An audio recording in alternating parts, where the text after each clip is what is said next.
Oh, howdy all, grab yourself a drink. It is time for some Path of Exile 2 discussion. Welcome to day 4 of teaser season for patch 0.2.0. Note that whilst this is the 4th day of teaser season, these 4 days haven't been consecutive, and so day 3's video is actually about a week ago. Additionally, I did want to return to a topic that was brought up in day 3's video as well, and that is the unique item, the Deepest Tower.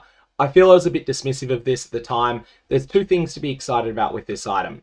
Firstly, enemies in your presence count as being on low life. There is just much more support on the Path of Exile 2 passive tree than I'd remembered for increasing damage to enemies that are on low life.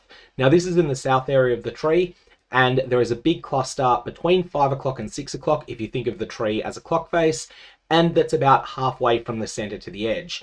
This cluster provides something like 240% increased damage against enemies that are on low life, just with hits, not with everything, and also makes your damage lucky against those enemies.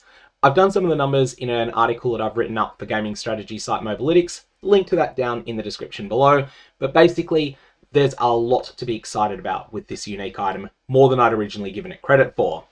Okay, so errata to the day 3 video out of the way, let's talk about the new content teasers.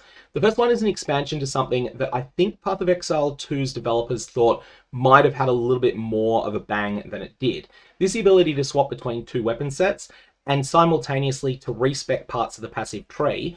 In theory, the idea here is that you have a build that's primarily doing elemental damage, but then you can change between cold and lightning damage depending upon the enemy you go up against. That was the theory. In practice, it hasn't really worked out that way, and one of the main limitations there is that you want to have really good weapons in both slots then. And sometimes, the weapon that you end up wanting in each slot is just two copies of the same weapon, and that ends up being really awkward. Can you justify getting two copies of the same weapon if it's an expensive weapon, especially if it's something that's merit tier? You probably can't. Well, the new upgrades to this weapon swap system allow you to lock one or both of the items that are in your hands, so that you can swap around your passive tree between your two different configurations without having to have two copies of the same weapon. This is pitched by Grinding Games here as a quality of life thing. I really think this is more of a power change. It's something that most players will probably find too fiddly to use, but there will definitely be a number of people who will look at this and say, hey, I've definitely got some ideas here. Additionally, this is a really substantial boost to the power of very well corrupted but very versatile items like Mahoxidal's Machination. If you have a Mahoxidal's Machination shield that has 3 Soul Core slots on it, then that will end up being quite a bit better as a result of this change, because you can use it with two different weapons. So, secondly, we have 2 support gems. I want to come back to the biggest announcement later. That is Battershout. So we'll come back to this one. Let's go through Perfection first. This has some really awkward wording on it, and it can be interpreted in 2 different ways. The first way, and I think it's the way that most people are interpreting it, indicates that Perfection is a complete waste of space support gem. The second possible interpretation, though, it's something that's quite good. Now, Perfection interacts with perfect timing skill mechanics. The idea here is that if you time a skill perfectly and you get on a hot streak of timing it perfectly, you get rewarded for that. The exact wording is as follows. Support skills which have a benefit for perfectly timing their use. On successfully executing perfect timing with supported skills, gain Perfection, which is a powerful damage buff. However, failing to execute any perfect timing, even with skills not supported by Perfection, will remove all Perfection on you. And then it's clarified in the blue text, successfully executing perfect timing with supported skills grants Perfection, or Perfection is lost on failing to execute any perfect timing.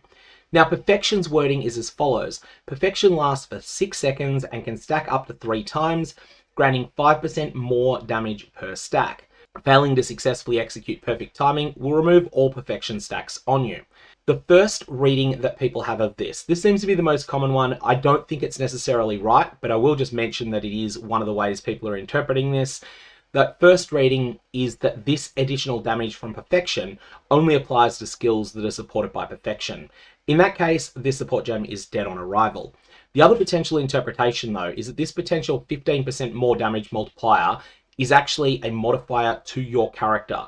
So it then stays on your character and works when you use skills whether or not they interact with the Perfection mechanic at all, and whether or not they're benefiting from the effects of Perfection support themselves. This is a type of mechanic that exists in a number of ways in Path of Exile 1, Innovate support comes to mind as something that works that way in Path of Exile 1.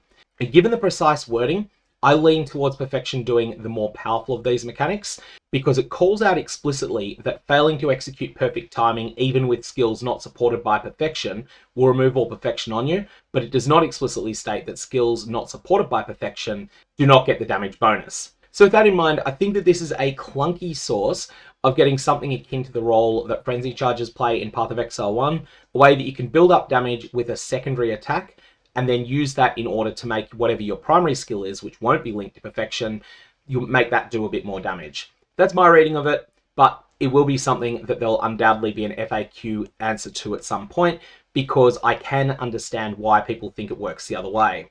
Next, there is a graphical update to Essences. This is one of the smallest changes that'll be in the patch undoubtedly, and there's not all that much more to say about it. And next we have a support gem that potentially makes a new build work. This is Battershout support. This is quite a complex one. It interacts both with being a Warcry and also with skills that break armor. Let's go through the text on this.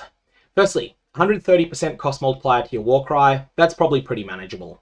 Supported skills cannot break armor. This means that Warcries that gain the ability to break armor through any means, they're not going to be able to do so. Supported skills consume fully broken armor on enemies within range to trigger Battershout. So if an enemy already has its armor fully broken, then you're going to get a Battershout detonation from that enemy.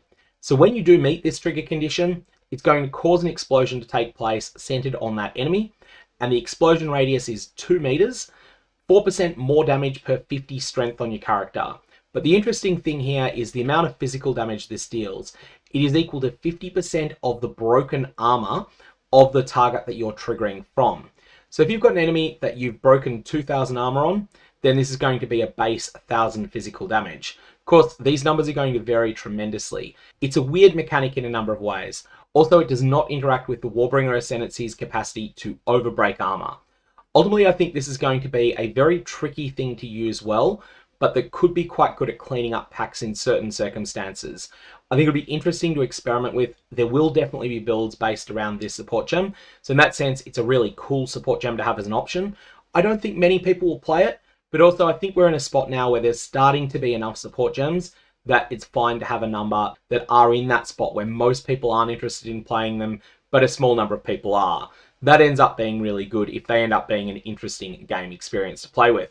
So in conclusion, 4 teasers today. The upgrades to the way that weapon swapping works so that you no longer need to have 2 copies of the same weapon. If you want to use the same weapon in both slots, or you want to use the same shield or focus in both slots, you're able to do that. And you can also set it so that only one hand changes as well. So if you've got a general purpose focus that you're really happy with, but you want to use a different weapon in each slot, you can also do that. You can lock your main hand, your offhand, or both hands when you do your weapon swap. That's going to mostly apply to players who are interested in having more options during combat. The second teaser is Battershout, an interesting support gem that very much screams build around me. The third one is Perfection support, which has a number of open questions about the exact meaning of the wording on it. Like I said, I fall down on the side that this is the stronger of the possible interpretations, but I'm definitely not convinced that's right. GGG will probably have to put out an FAQ on this at some point. And on top of that, we have the Essence update.